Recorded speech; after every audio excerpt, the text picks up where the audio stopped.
الحمد لله أشهد أن لا إله إلا الله وحده لا شريك له وأشهد أن محمدا عبده ورسوله أما بعد فضيلة سورة البقرة وسورة آل عمران رسول اللہ صلی اللہ علیہ وسلم فرماتے ہیں اقرأوا زہروین البقرة وسورة آل عمران فإنهما تعذيان يوم القيامة كأنهما غمامتان أو كأنهما غيايتان أو كأنهما فرقان من طير صواف تحاجان عن أصحابهما۔ صحیح مسلم کتاب الصلاة باب فضل قراءۃ القرآن۔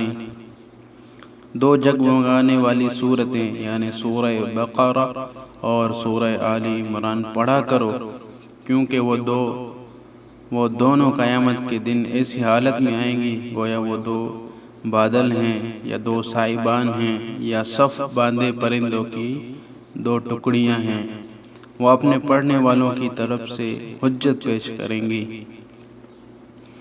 حضرت نواس بن سمعان رضی اللہ تعالی عنہ کہتے ہیں قال رسول اللہ صلی اللہ علیہ وسلم یؤتى بالقرآن یوم القیامة وأہلہ الذین كانوا يعملون به تقدمه سورة البقرة وآل عمران وضرب لهما رسول الله صلى الله عليه وسلم ثلاثة أمثال ما نسيتهن بعد قال كأنهما غمامتان أو ظلتان سوداوان بينهما شرق أو كأنهما حزقان من طير صواف تحاجان من صاحبهما۔